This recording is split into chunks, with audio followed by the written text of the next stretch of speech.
My dear ones, if you are listening to me right now, I beg you to listen with your heart, not just your ears. Because what I'm about to share is not a tale, it's my life. It's the night I almost lost everything I loved. Not because of some accident or twist of fate, but because of something much darker. Something I still can't believe happened. It all started when my daughter, Rachel, insisted we go out for dinner. She said, "Mama, you've been cooped up in the house too long. Let me take you somewhere nice tonight." I smiled, though my bones ached, and my heart carried a heaviness only mothers understand. You see, Rachel and we hadn't been close for years. She built her life, her success, and I stayed behind, forgotten in my own small home.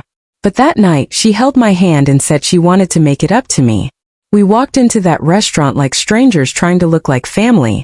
The place was warm, filled with laughter and the clinking of glasses, but my heart was restless. My old eyes scanned the room, noticing details most people would ignore. A man in a dark suit sitting alone too long. A woman who kept looking over her shoulder. The waiter who avoided my gaze until he had to. Rachel ordered for us just like she did when she was a little girl pretending to be grown. 2 orange juices, please. And the salmon special. Her voice carried confidence, but her eyes were distant. I wanted to ask her what was wrong, but I stayed quiet, afraid that if I pushed, she would close her heart again. Our drinks came first. 2 tall glasses, golden with ice, catching the soft glow of the candles. Rachel raised hers, smiling as if to say, "See, Mama, this is good for us." I lifted mine slowly, my wrinkled hand trembling. And just then, as Rachel stood up to take a phone call outside, the waiter leaned close to me. His voice was so low, so careful, I almost thought I imagined it. He said, "Ma'am, please. Be careful. Don't drink your juice." I froze. My heart slammed against my ribs like a bird trapped in a cage. My eyes darted to his face, but he was already stepping back, pretending nothing had been said. My hand tightened around the glass, the cold sweating against my palm. I wanted to call Rachel back to warn her, but my voice stuck in my throat. I sat there, alone at the table, staring at those 2 innocent-looking drinks. One for me, one for her. And suddenly I didn't know which was safe, or if either of them were. The room seemed to shrink around me. The laughter of strangers grew louder, almost mocking.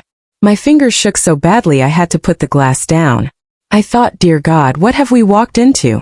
When Rachel came back, smiling like nothing was wrong, I forced a smile too. She reached for her glass. And my heart almost stopped. I wanted to snatch it away, to scream, but I didn't. Not yet. I watched her hand hover over the drink, and time slowed down, like the world was waiting for me to make a choice. And now, let me ask you, my dear ones, because I want to know, if you were in my place, would you have stopped your daughter right there, even if it meant looking like a paranoid old fool? Or would you have stayed silent, praying it was all a mistake? Tell me, what would you have done? Rachel laughed and asked me why I was staring at her. I shook my head, lying, saying I was just lost in thought. But inside I was drowning. Every sip she almost took felt like the edge of a cliff.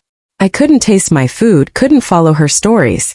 My mind replayed the whisper again and again. Don't drink your juice. The words gnawed at me, echoing in the pit of my stomach. I tried to reason with myself. Maybe I misheard him. Maybe he meant something else. Maybe he was joking, though God knows, his eyes were not the eyes of a man making a joke. They were the eyes of someone carrying a warning heavier than words. I glanced at him again across the room. He was pretending to serve another table, but every now and then, his eyes flicked toward ours, sharp, anxious. Why us? Why tonight? And why Rachel's glass? I folded my trembling hands in my lap and whispered a prayer only God could hear. Because if what that man said was true, then my daughter's life was hanging by a thread. And I didn't know how to save her without tearing our fragile bond apart. That was just the beginning, my dear ones. That was the night a mother's love was tested in ways I never imagined. And the night secrets began to unravel. Secrets that would change my life forever. My dear ones, do you know what it feels like to sit across from your own child, the child you carried in your belly, fed with your own hands, sang to sleep at night, and yet feel like you don't know her anymore? That's what broke me the most that night. Rachel was right there, smiling, eating, telling me about her new job, her friends, her life. But it was as if I was listening to a stranger. I nodded, I smiled, I even laughed when she laughed. But my heart wasn't in it. No, my heart was staring at that glass of juice. Every time she lifted it, I held my breath. Every time she set it down, I felt relief wash over me. It was torture, sitting there pretending to be normal while fear clawed at my chest. And yet, in the middle of that fear, another thought kept burning in me. Why had Rachel brought me here? Why tonight? Why this place, this restaurant I had never heard of before?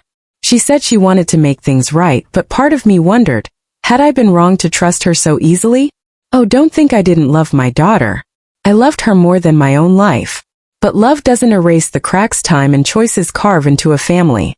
When she left years ago, chasing her dreams in the city, she didn't just leave home. She left me. Birthdays came and went. Holidays passed with only a short call, if any. And I sat alone in my chair, waiting for a knock at the door that never came. So yes, my dear ones, when she suddenly appeared one morning and said, "Mama, let's go out tonight." I wanted to believe it was love. I wanted to believe she remembered me. But now I wasn't so sure. I tried to distract myself with food, but the salmon tasted like ashes in my mouth. I pushed it around with my fork, glancing once more at the waiter. He caught my eye for just a moment, and in that moment I saw fear. Real fear. His lips pressed together. His hands shook slightly as he set down a tray for another table. This wasn't some prank, no. This was serious. Rachel must have noticed my unease because she leaned in and asked, "Mama, are you okay?" I smiled too quickly and said, "I'm fine, dear. Just a little tired." But inside I was screaming. Tell her. Warn her. Do something. And yet I couldn't. My voice felt locked inside me, as though speaking the words out loud would make everything shatter. Instead, I asked her about her work, about the people she spent time with. She spoke quickly, brushing off details, avoiding my eyes. She told me about a new man she was seeing, someone wealthy, someone important, she said. Her cheeks flushed when she mentioned him, but I noticed how her hands twisted nervously in her lap. My mother's heart told me something was wrong. But what? And how was it tied to this night, this restaurant, this drink? The glass still sat there, sweating on the table. Neither of us had touched ours more than a sip, and thank the heavens for that. Finally I whispered, "Rachel, who chose this place? You or him?" She froze. Just for a second, but I saw it. The hesitation. The flicker of doubt in her eyes. She quickly covered it with a smile, saying, "Oh, it was just on the way. I thought you'd like it." But my bones told me she was lying. I reached across the table, my hand trembling as I placed it over hers. Her skin was warm, soft, but she pulled away too quickly, like my touch burned her. That hurt more than she'll ever know. I sighed, leaning back, and whispered inside my own heart, "Dear Lord, give me strength. Because something isn't right here, and I fear we're in danger." The waiter appeared again, this time with a tray for the table behind me. As he passed, he slipped a folded napkin under my plate.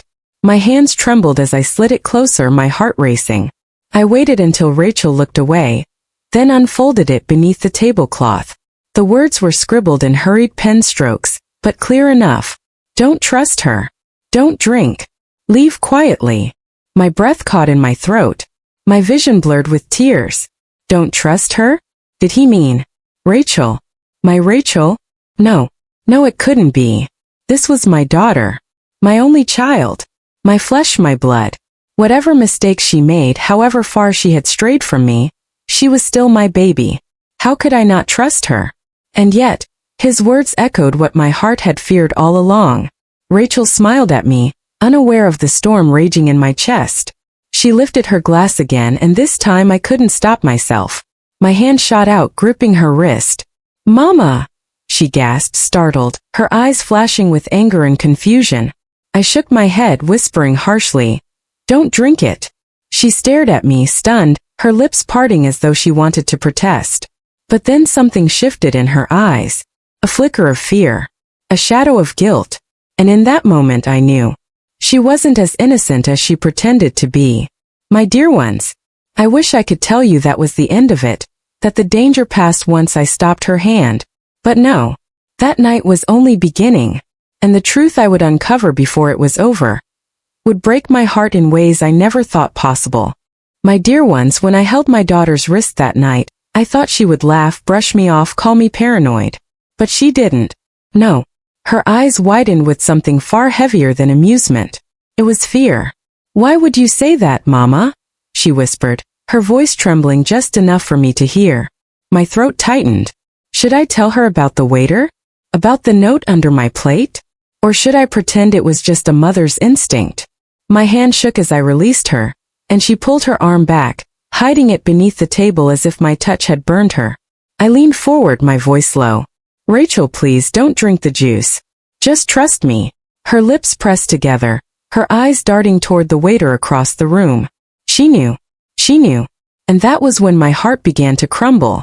She forced a smile, shaking her head as if I had said something silly. Mama, you're overthinking. It's fine. But her voice was strained, too rehearsed, too careful. I wanted to believe her. God knows I wanted to. But the napkin in my lap screamed louder than her words. The air between us grew heavy, as though the whole restaurant could sense the secret war happening at our table. I pushed my plate away, unable to eat another bite. My daughter barely touched hers either. We sat in silence, our eyes saying everything our mouths could not. And then he arrived.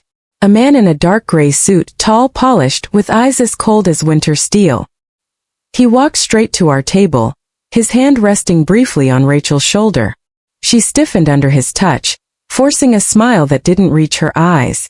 Mama, she said quickly, this is David, the man I told you about. David. So this was him. The man she blushed for, the man who had convinced her she was safe in his world. But one look at him and I knew no good could come from him. His smile was sharp, too perfect, like a blade disguised as kindness. Such an honor to finally meet you, he said smoothly, his voice calm but unsettling. He extended his hand to me, and though my instincts screamed not to, I took it. His grip was firm, unyielding, too strong for a greeting. I forced a polite smile, but my heart was thundering. Likewise, I whispered. He sat down beside Rachel, his arm casually draped over her chair. She leaned closer to him, but it wasn't affection, it was fear. The kind of closeness born from needing protection or worse, obedience. David ordered another round of drinks before I could protest. My stomach dropped as I watched the waiter hesitate, his eyes flicking to mine. But he obeyed. And soon 2 more glasses appeared, shimmering with golden liquid. Rachel's hand shook as she lifted hers. I noticed. David noticed too. He narrowed his eyes slightly, his smile tightening. You should relax, he said to her, his voice low but firm. Your mother deserves a nice evening. Don't ruin it. Rachel's lips trembled as she forced another smile, sipping her drink but barely touching it to her lips. She set it down quickly, her hands folding in her lap like a child caught misbehaving. My dear ones, have you ever seen your own child look like a prisoner sitting right in front of you? That's what I saw. And it broke something inside me. I leaned forward, my voice soft but steady. Rachel, are you happy? She flinched, her eyes darting to David before answering. Of course, Mama. Why wouldn't I be? But her voice cracked on the last word. David's gaze hardened, though his smile never faltered. He patted her hand gently, like one might pat a dog that had barked too loud. My fists clenched beneath the table. I wanted to scream, to demand answers, but I knew better. Whatever this was, it was dangerous. The waiter passed by again, setting a dish on the table beside ours. As he did, he dropped another folded napkin into my lap, so smooth no one else noticed. My pulse quickened as I opened it under the table. The words this time chilled my blood. Leave now. Don't let her out of your sight. He is not who you think he is. My hand shook so violently I nearly dropped it. I quickly tucked it away, praying neither Rachel nor David noticed. I excused myself, saying I needed the restroom. My legs wobbled as I stood, but I forced myself to walk calmly. In the small mirror-lined bathroom, I splashed cold water on my face, staring at the reflection of a terrified old woman. My wrinkles seemed deeper, my eyes too hollow. But behind them burned something else, a mother's fire. I whispered to myself, I won't lose her. Not like this. Not to him. When I returned, Rachel looked pale, her eyes downcast. David sat upright, watching me like a hawk. His smile was still plastered on his face, but his eyes told another story. A warning. A threat. The meal ended in silence. Rachel pushed her food around. I barely touched mine. David, though, ate heartily as though he owned the room. When the check came, he waved the waiter off with a flick of his hand, his eyes never leaving mine. We rose to leave, and as we stepped outside into the cool night air, I reached for Rachel's hand. She pulled away, glancing nervously at David. My chest ached, but I forced myself to keep walking. As we approached the car, David's phone rang. He stepped aside to answer, his voice low, his tone sharp. Rachel stood beside me, shivering slightly despite the warmth of the evening. And finally she whispered, "Mama, I need help." My heart stopped. Those 4 words shattered the last of my doubts. My daughter was in danger, and I was the only one who could save her. My dear ones, when my daughter whispered those words to me, "Mama, I need help," it felt like the ground crumbled beneath my feet. For years she had been so strong, so distant, so determined to prove she didn't need me. And now here she was, my little girl again, scared, trembling, asking her mother to save her. I squeezed her hand, my old fingers pressing tight, and I whispered back, "I won't let anything happen to you. Not while I'm still breathing." But David turned then, slipping his phone back into his pocket, his cold eyes narrowing as he saw us close together. His smile returned, but it didn't fool me anymore. That smile was a mask, and behind it lurked something cruel. "Shall we?" he asked smoothly, gesturing toward his expensive car parked at the curb. Rachel hesitated, glancing at me. My heart screamed no, but I nodded, pretending calm. We slid into the back seat, David in the front, giving instructions to the driver. The car pulled away, the city lights blurring past the windows. My dear ones, I cannot explain the fear in that moment. Every second I wondered if this ride was the last one I would ever take with my daughter. I held her hand tight, hiding the note the waiter had given me deep in my pocket. David spoke casually, asking about my health, my life at home, even smiling as if he cared. But I felt his eyes in the mirror watching me, calculating. Rachel stayed silent, her hand trembling in mine. I longed to tell her everything, the waiter's warning, the notes, but I knew we weren't safe. Not yet. At last, the car stopped in front of a grand house, its windows glowing in the night. David stepped out first, opening Rachel's door like a gentleman, but I saw the way she flinched. She didn't want to go inside. Still she obeyed. Inside, the house was cold despite its beauty. Marble floors, chandeliers, expensive furniture. All of it felt empty, lifeless. Rachel led me to the sitting room, while David poured drinks from a crystal decanter. He handed one to her, one to me. I stared at the glass in my hand, the amber liquid swirling. My throat tightened. Again the same game. Poison in a smile. Death disguised as kindness. David raised his glass. "To family," he said smoothly.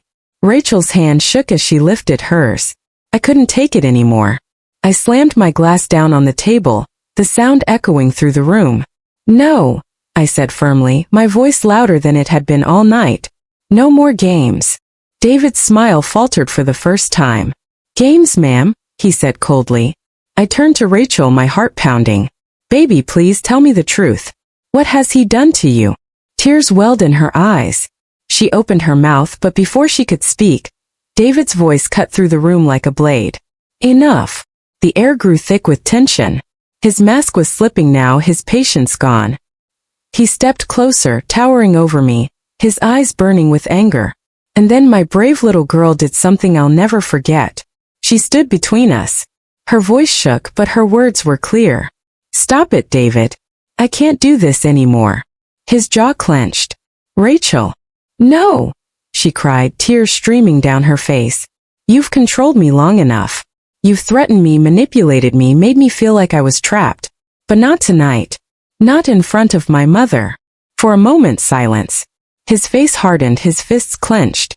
My heart raced, terrified of what he might do. But before he could move, the front door burst open.